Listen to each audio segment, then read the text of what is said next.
बार की बात है, एक नगर में धनिया नाम का लालची बनिया रहता था। उसके पास मीठे पानी का एक कुआं था। वह अक्सर ही सीधे साधे लोगों को अपनी चतुराई से लूटा करता था। एक दिन सीधे ब्राह्मण ने कुएं को खरीदने की इच्छा जताई। बनिए को ब्राह्मण का प्रस्ताव पसंद आया। उसने मन में विचार किया, क्यों न कुएं के सारे ही लाभ उठाए जाएं। यह सोचकर बनिए ने वह कुआं उस ब्राह्मण को बेच दिया। अगले दिन ब्राह्मण उस कुएं से पानी भरने पहुंचा तो बनिया ने कहा, अरे ओ ब्राह्मण, रुको, तुम कुएं से पानी नहीं भर सकते। ब्राह्मण ने जवाब दिया, मान्यवर, यह कुआं तो मैंने आपसे कल ही तो खरीदा था। अब इसका मालिक तो मैं हूँ, तो भला मैं स्वयं कुएं से पानी क्यों नहीं भर सकता। ब्राह्मण की बात सुनकर बनिया बोला, याद है, कुआं तो तुम्हारा ही है, लेकिन तुम इस कुएं से पानी नहीं भर सकते। तुमने मुझसे कुआं खरीदा है, कुएं का पानी नहीं। कुएं का पानी तो मेरा है। तुम केवल कुएं के मालिक हो, मैं कुएं के पानी का मालिक हूँ। अगर तुम्हें कुएं से पानी चाहिए है तो एक बाल्टी पानी के लिए 50 रुपए लगेंगे। यह सुनकर ब्राह्मण बहुत दुखी हुआ। ब्राह्मण दुखी मन से राजा के पास पहुंचा।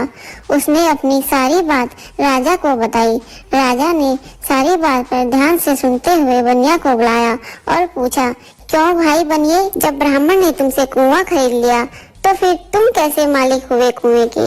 राजा की बात सुनकर बनिया बोला, ब्राह्मण ही कुएं का मालिक है महाराज, लेकिन ब्राह्मण ने मुझसे केवल कुआं खरीदा है। उस कुएं का पानी का मालिक तो मैं ही हूँ। राजा बनिया की बेईमानी को समझ गया। उसने बनिए से पूछा, वह कुआं तो ब्राह्मण का है ना, और उस कुएं का पानी आपका है। राजा की बात सुनकर बनिया बड़ा खुश हुआ और खुश होकर बोला, जी महाराज। अब राजा बोले, जब कुआं ब्राह्मण ने खरीद लिया और कुएं का मालिक जब ब्राह्मण है, तो आपने अपना पानी ब्राह्मण के कुएं में क्यों रखा हुआ है। आप अपना सारा पानी वहां से निकाल लें।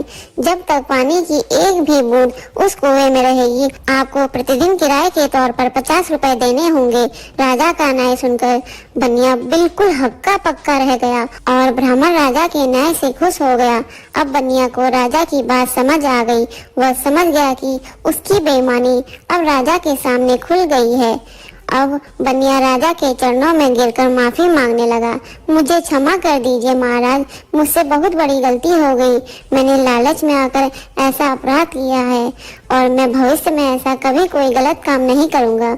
बनिए की बात सुनकर राजा बोला, इस बार तो मैं तुम्हें माफ कर रहा हूँ, लेकिन दोबारा किसी को इस तरह परेशान किया तो कारागार में डाल दूंगा। राजा के न्याय से ब्राह्मण को न्याय मिला। ब्राह्मण राजा की जय जयकार करता हुआ महल से बाहर अपने घर आ गया।